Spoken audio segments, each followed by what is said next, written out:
Well, here we are. It's game night tonight. It's March 15th, and it's toga night. Well, that ought to be fun. Well, why don't I pick out what games I'm going to take? Well, let's see. What do we got here? Well, I don't want any of that junk up there. That's just a waste of time. Let's see. What do we got? Navigator? Monopoly. Well, actually, I'm going to be talking about not Monopoly. Is there any classic board game that you kind of hate? Monopoly.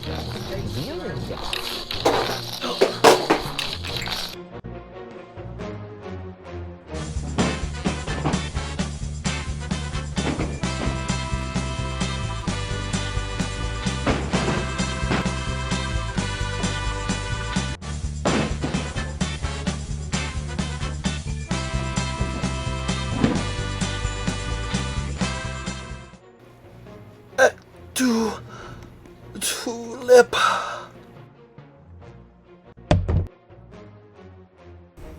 Hi there everyone, this is Scott Nicholson. Welcome to a teaching video about the game, The Republic of Rome. Now, The Republic of Rome is a game that came out many years ago by Avalon Hill, and Valley Games has reprinted it and made it available. Now, I'm doing this video because it was part of an auction to raise money to help Tom Vasel deal with the hospital bills that came about during the death of his son Jack. And Tom, we're very sorry for your loss. And I'd like to thank the Board Game Geek folks who donated about $600 to have this video be created. You'll find their names at the end of the video in the credits. Now, The Republic of Rome is not a game I would typically take on. It's not my kind of game, but I've taken on the rules, I've tried to understand them, and so this is the rule book, and it's written, as you can see, in tiny point font, and it's written in Avalon Hill ease, where you have 1.09.9 automatic recalls. Once the Senate is closed, all proconsuls who have insufficient fleet support, no legions when fighting a blah blah blah blah blah. The rules are detailed and written with a lot of detail, and it's not going to be my goal in this video to teach you all the rules. That video would be a very boring and long video where I basically would be reading the rule book to you. I've thought for some time about how to tackle this, and so my goals with this video are to help people out there who either don't have the game, they want to get an understanding of the game, or they have the game, they've looked at the rules and they're overwhelmed and they want to help get a better grounding to approach the rules, or people who are getting ready to play the game and they want to get a good underlying idea of the overall flow of the game before they get to sit down. So after you watch this video, you're not going to be able to just teach the game. I'm not going to teach all the rules because that can't be done in a way that would be enjoyable to watch. Instead, what I'm going to be using is an educational technique called scaffolding. It's just like in school how the professor doesn't teach you every fact. Instead, the professor gives you a scaffold upon which to build your own knowledge and then sends you out to go do your required reading. Now, for you, if you want to really learn this game after watching this video, I would not suggest to go here, but instead go to Board Game Geek and download the living rules. So the living rules have taken these rules and rewritten them in a way that's a lot easier to get through. And so I would highly suggest you work on these living rules. They will help you work through this game. Then you can return to the full rule book when you're ready for a larger experience. Now, this game is really more of a game system. There's a lot of different things you can do with this game. It's got a lot of different scenarios and a lot of different advanced rules. In fact, about half of this book are actually advanced rules that you can use to make the game more complex if you're bored with the basic game. But there's a lot here just in the basic game, and I'm going to be focusing on that basic game. I'm going to be focusing on giving you the ideas, the big concepts, so that if you sit down to play, you've got a pretty good basic understanding of what's going to go on, and then someone can have the rule book and go into the details when it matters. So why don't we talk a little bit about what comes with the game. When you pull out Republic of Rome, the first thing you're going to be confronted with is this huge board that's really busy and has a lot of stuff going on. And I think it's a mistake that they did this, to be honest, because really you don't need this board. This board, if you think of it, is kind of like a giant reference sheet. It's got lots of tables and charts that you will refer to occasionally and roll things on the tables and charts. And then it's got places to hold cards. It's got places to hold wars as they are inactive or imminent or unprosecuted wars or active wars. You're just sliding cards between these four areas. And other places for cards to go as they come out. And so it's really just a place to hold cards. And you do a little bit of tracking on the board. You track the unrest of the population on the board.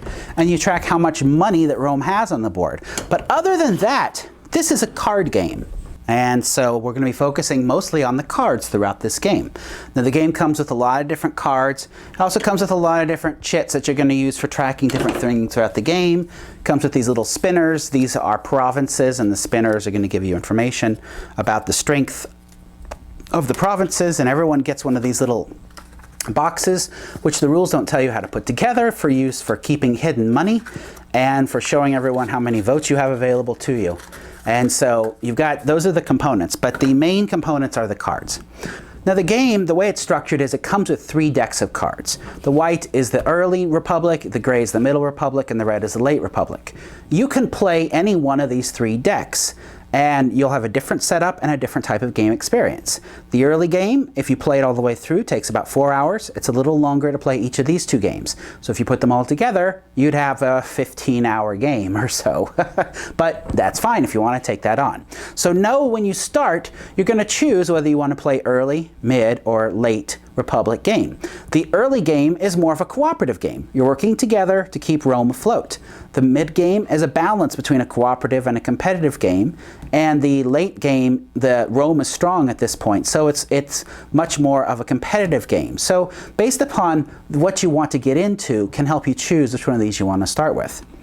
No matter which of these 3 decks you play with, the basic idea is you don't want to lose the game. As a group, you can lose the game.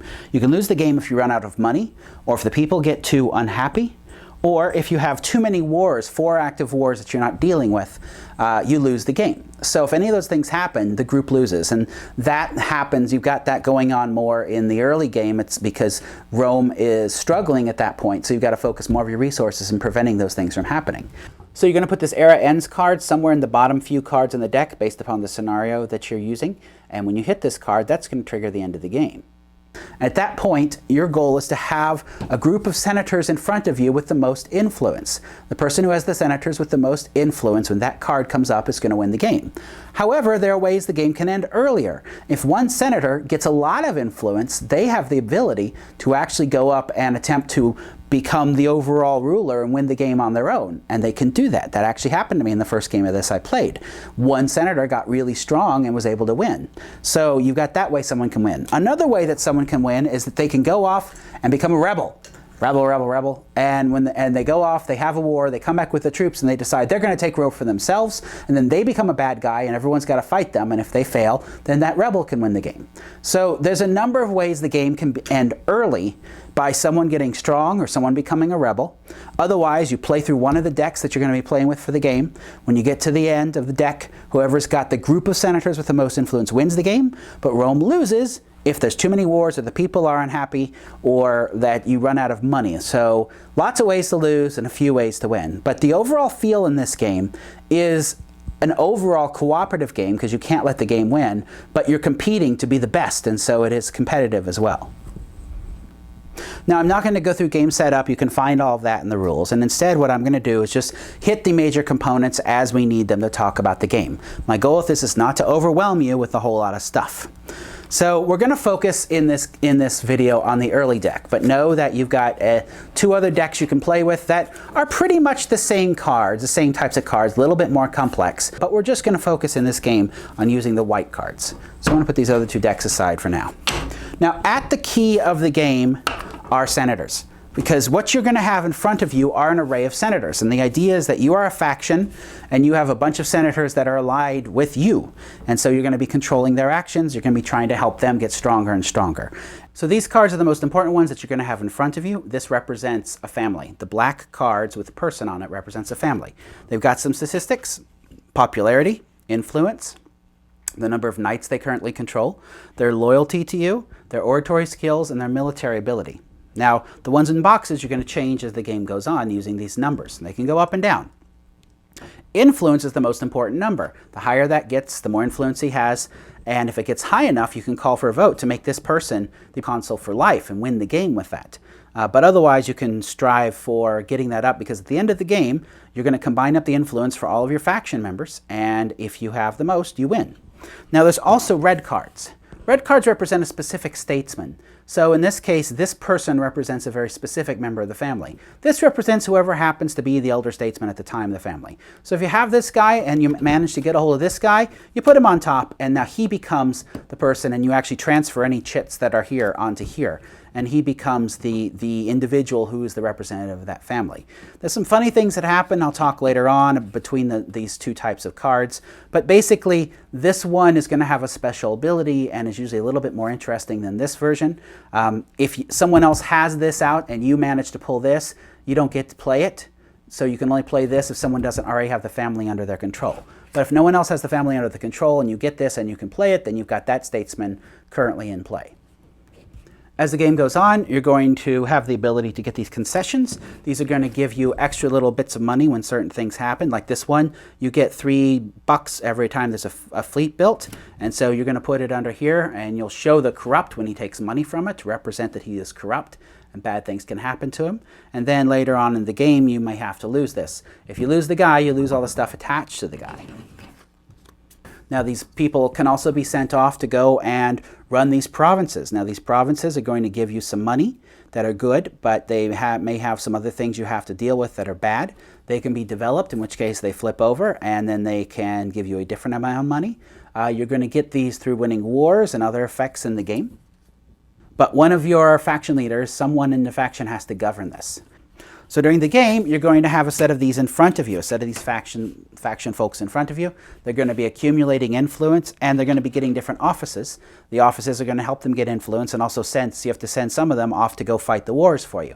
But this is going to be your main layout in the game, is a set of these guys and the chits on them. And that's really what your focus is on the game, is to build up the best set of senators that you can in order to win the game. When you run that through the cards, whoever has the most influence in senators wins the game. Now, the game does come with a nice summary sheet. The thing is, it only comes with one summary sheet, and so you can print this out on Board Game Geek, a revised version. But this summary sheet really gives you everything you need to know to work your way through the game. The game has several phases, and we're going to talk about each of them here. It starts with the mortality phase, where some of the senators can die. You then have a revenue phase, where you count up how much money the state gets, and you get money. And then a forum phase, and this is a pretty important part of the game. The forum phase is when you're going to get to take abilities and draw cards and hire knights and get yourself ready. And then you have a population phase where you check to see if people are happy with you. And then the Senate phase. And the Senate phase is you can do a lot of different things in the Senate. That's the key part of the game. This game is really a negotiation game. Everyone has their senators in front of them, and you're going to argue and debate during the Senate phase. And then you send people off to fight in the combat phase, and you have a revolution phase. And so those are the phases of the game, and you repeat this until you go through the deck. Or you hit one of those conditions we talked about earlier. So, in the mortality phase, you turn to the Cup of Death. The Cup of Death. So there are tokens in here with numbers, and the numbers map to the numbers that are on the senators. And you're going to start by drawing a token from here. And that token tells you which senators die. Now, it could say none, it could say draw 2 or draw more. And so you draw from here, and if you happen to have the senator with the number on it, that senator is dead. Now, you may say, gosh, that's pretty big. And yes, you're right. Gosh, that's pretty big. You'll have to decide from hearing that if this sounds like a game for you. Because that means you could spend all this time and energy building up someone, and just because their number gets drawn from the cup, they die. Now, that's Rome. That's what Rome was like. Things sucked back then. This game is not a balanced game. I don't feel it's a fair game because things like this come into play. You draw one of these, and if you draw the number of the senator you have, he's dead. That's the basics of the mortality phase. Then you move on to the revenue phase. Now let me talk briefly about the money that comes with the game. The game comes with these chips, and I guess in theory it's clever. The chips have Roman numerals on it, so that's worth an L. Remember what L is? Okay, that's what I thought. So I very quickly went to poker chips rather than use these chips. They don't have the only numbers, they have Roman numerals on them, and so I found it a pain to deal with this stuff. So while it was clever to try and make coins that are a bit more shaped like Roman coins, I just pulled out poker chips. And while we're on the subject, let's look at the dice that come with the game. Ha ha. All right, the dice have Roman numerals on it, and that may sound clever and all, but quick, add those up. It throws your head to say, oh, I rolled an III. What is that? And so we also very quickly moved away from these dice and went to normal 6-sided dice with numbers on them with pips rather than the Roman numerals. The next phase is revenue, where you determine how much money that you get. So you get 1 talent for each of your senators, and so I get 1 for him. If they are the faction leader, which one of them has to be, you get 3. So I get a total of 4 there so far.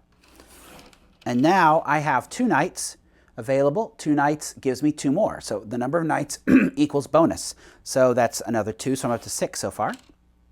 If you have any concessions attached to a senator, you have to take those. So this concession gets me 5 talents a turn, so I get another 5. However, this does make me corrupt, which will make a difference a bit later on. If you have someone who is the governor of a province, then they have the option of taking the provincial spoils. In this case, it's 1d6 plus 6. So I can choose to take it or not. If I choose to take it, I roll the die, and I get a corrupt marker, which means I'm corrupt. I could choose to not take it, in which case I would not get a corrupt marker. So I get all of my money, everyone else gets their money, and then you have to figure out what to do with that money. It either can go onto your individual senators into their treasuries, or it can go into your faction treasury, which is what this box is for. So you can drop it in there and it's secreted away. You can only use this for a couple things. You can use it to defend against if someone's trying to steal away one of your guys, persuade them, you can use it. Or you can bring it in play if you decide to become a rebel and to pay for the troops. But otherwise you can't touch that money. So mainly the money you're going to put on these guys is what they're going to use in the round to do things. They suggest that you put a lot of money on few people rather than splitting it up, because if you split it up, no one can do anything. So you want to make sure that a few people have enough money to be involved. But the money is going to be important to use for a lot of things throughout the round. And at this point, you can also exchange money with other players. Once you get out of that revenue phase, you can no longer swap money around. This is a point where you're going to use the board. You're going to track how much money Rome has here using the state revenue chart. They get 100. But you have to subtract 20 for every active war that you have, and 2 for every active legion that you have. People can contribute from their own pockets into Rome and get influence for doing so, and this is the one point when that can happen. So this will be a point where the board matters. Now the other thing you do during this phase is you track governorship. So when you send someone out to be a governor, they're only there for 3 turns, and so each of these has a wheel on it to track how many turns they've been there.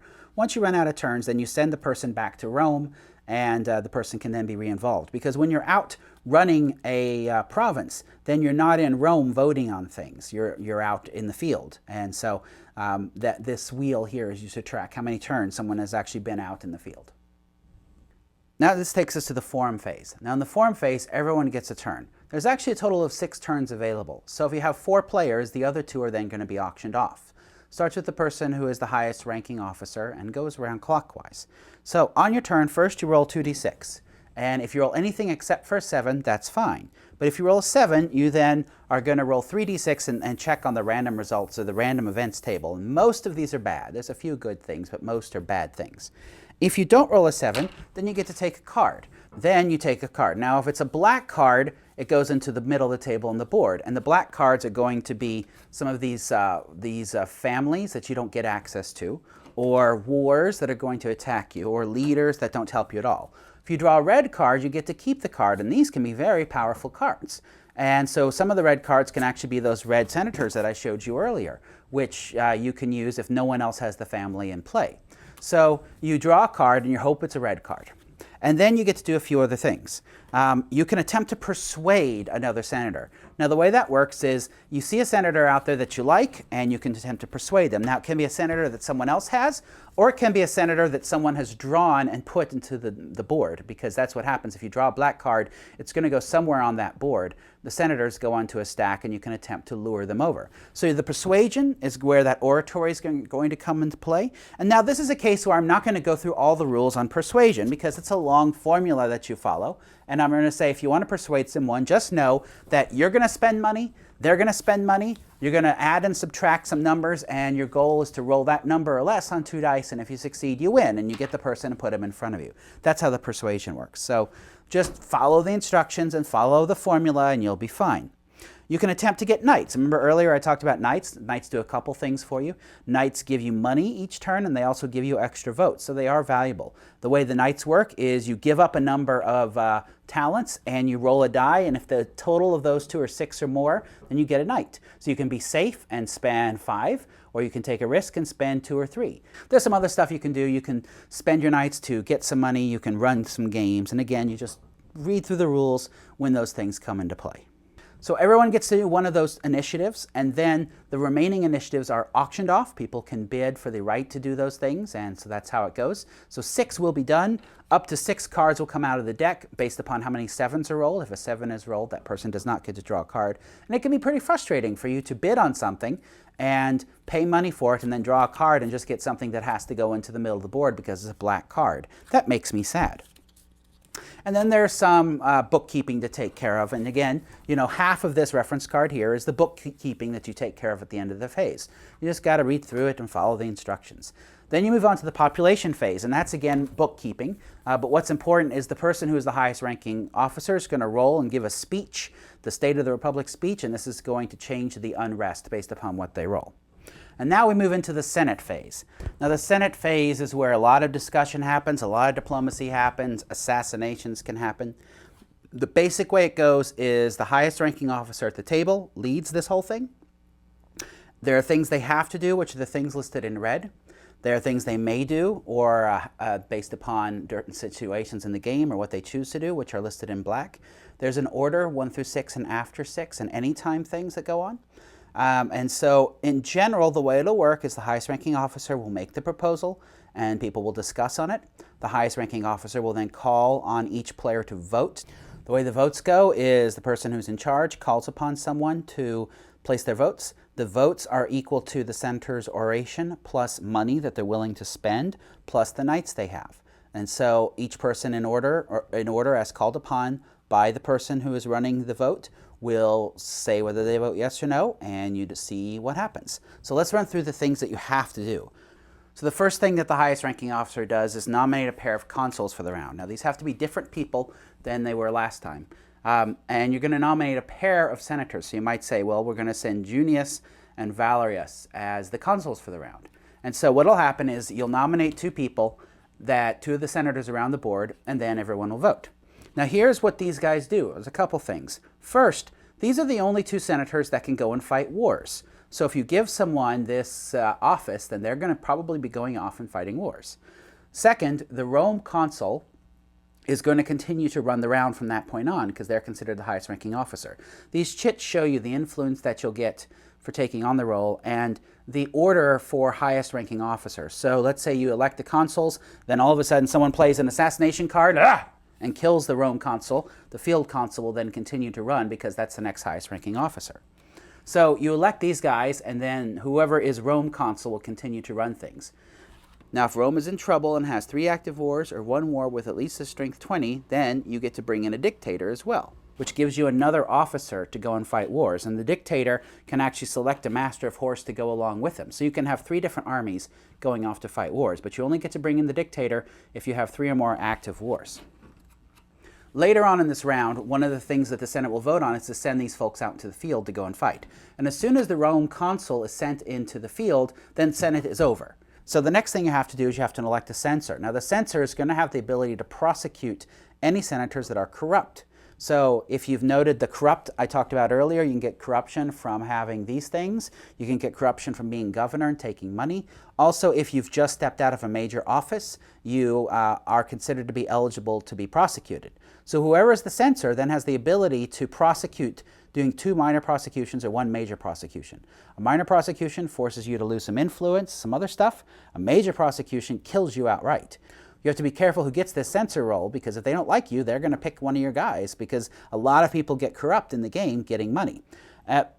What happens in the game, I found, it's almost like that concept of if you put crabs in a bucket, they're going to pull at each other and keep them all in the bucket. Same thing happens here. If someone gets rising up too high, then someone's going to take the censor role and knock them down a little bit. So you have this sort of watching each other, and if anyone starts to get out of control, you have ways of pulling them down, and some really nasty ways. So let's talk about assassinations. So assassinations happen during the Senate phase, and what happens is you say, "Die, swine," at any point during the Senate phase, even during a vote or something like that. You pick your senator that's doing the assassination attempt, and you pick the target senator, and then you're going to roll a die. And if you roll high enough, you're going to kill that person. You don't have to have an assassin card to do an assassination attempt, but they help. Every assassin card you have gets to add 1. Now there are also bodyguards that you can play, secret bodyguards, and also open bodyguards, which will make it harder to assassinate someone.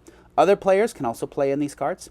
And the thing about assassinations, if you're successful, you kill the target that you're going for, which you may have to try to do at some point if someone's getting too big for their britches. Well, they're wearing togas, but you may have to try an assassination. The penalty for failing and getting caught in an assassination is very, very bad. The senator that you have dies. The faction leader takes a hit in influence and is put up for an immediate major prosecution. And other members of his faction could be implicated in it as well.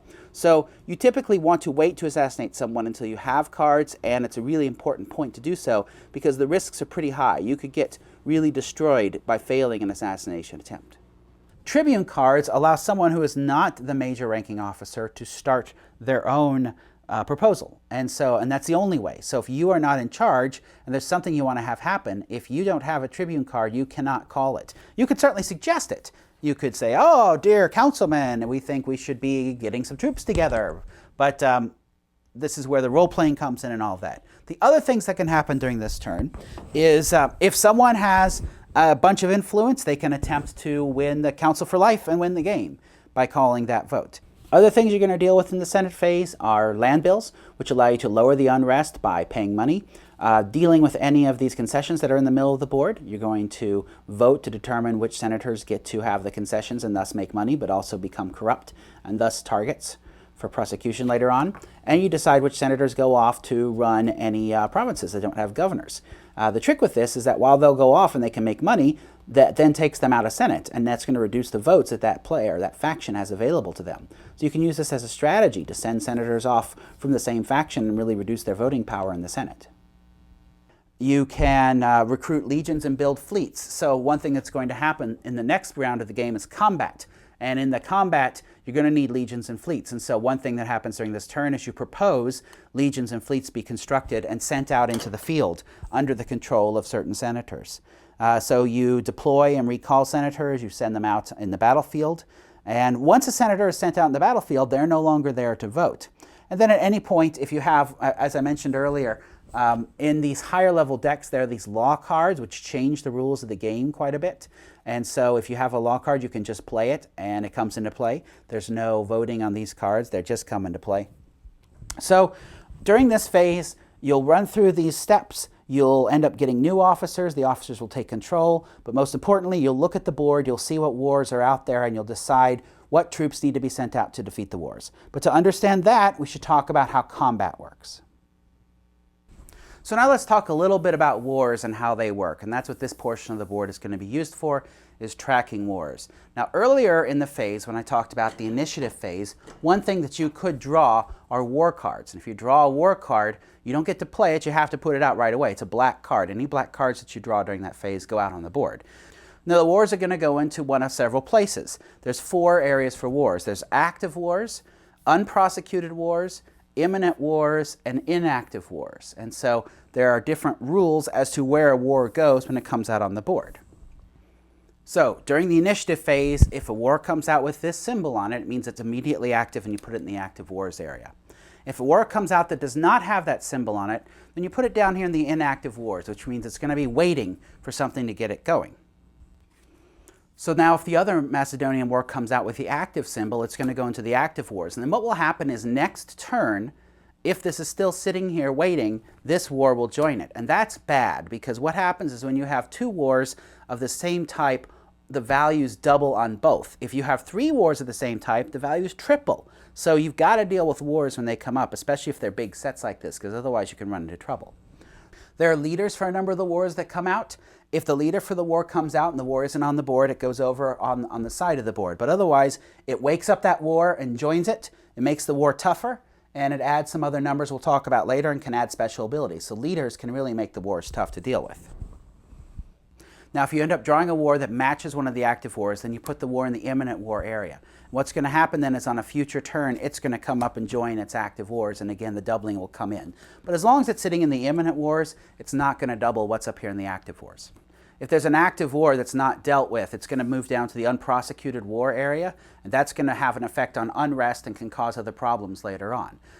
The Senate can choose to send a battle against wars anywhere on this board, and as soon as they do, then you move it into the active war area and then put the senator and the troops that are going to be up against it on top of it to indicate what's going on. So the wars come out earlier in the round in the card drawing phase, so that during the Senate phase, you can look and make plans and say, obviously, we have to deal with these wars that are coming out, and then you move on to the combat phase. Let me show you a sample round of combat. So we'll assume the Second Punic War is active, and they've chosen to send Aemilius with, looks like 6 fleets and 10 legions out to go deal with it. Now, the important information they looked at here to make those decisions, we can see that the base strength is 15 of the war, and the 5 means you have to send at least 5 fleets to support the army to get there. The dash here means you do not have to fight a naval war first. If there was a number there, then you'd have to first fight a naval war, and then you could go on and fight the land war. And if that's the case, once you've defeated the Navy, you get to put the naval victory chip on that card, meaning even if you don't defeat the land war, in future turns you can try again, but you don't have to redo the naval war. So what we're going to be looking at here are several numbers. So the numbers here, D and S, are disaster and standoff numbers. If you roll any of these numbers, then that happens. Otherwise, what you do is you start with the military rating of your senator. Now, that military rating is capped based upon the number of legions you bring. His military rating is 4. If I had only brought 2 legions, I would only get to count 2 of his military rating. But I have 10 legions here, so I can count all 4 points of his. So I have 10 plus 4 is 14. From that, I'm going to subtract this, 15. So right now I'm at a -1. So now what I'm going to do is I'm going to roll 3 dice, add them up, and subtract 1, and that's my total. So I got 1 and V and 2, so that's a total of 8 minus 1 is 7. So now I look at the combat results table and see what happened. So this is the combat results table, and we can see for 7, it is a defeat. Uh-oh, that's bad. And I lose 1 legion and 1 fleet. Now a defeat means that the leader that you sent out there is killed. He's dead. If it had been a stalemate, that means that we wouldn't have won or lost, and we would check later to see if he was killed. And a victory means we would win the fight. And the death will depend upon the loss. So again, if it's a defeat, then the leader of the troop definitely dies. If not, what you're going to do is, let's say in this case, let's say it was a stalemate and we lost 1 and 1. We would lose a total of 2 of these, and then we would draw 2 chits from the tub of death. And if we drew his number, then he would die. If the last chip drawn from the tub of death is his number and you drew more than 1 chip, he's actually captured, and there's all rules about ransom and things like that. If there had been a leader involved, it would have been even tougher. The +3 would have made the top number +3, and it would have added more numbers to the disaster and stalemate. In this case, I rolled an 8, and if the leader had been in play, then it would have been a disaster. In a disaster, you lose half of your troops that you brought in. A stalemate, you lose a quarter of your troops. So that's the way combat goes. If you win and you're victorious, yay, you get to come home. If not, then you become, and you survive, you become a proconsul, which means in future rounds, you're going to still be out there fighting the battles.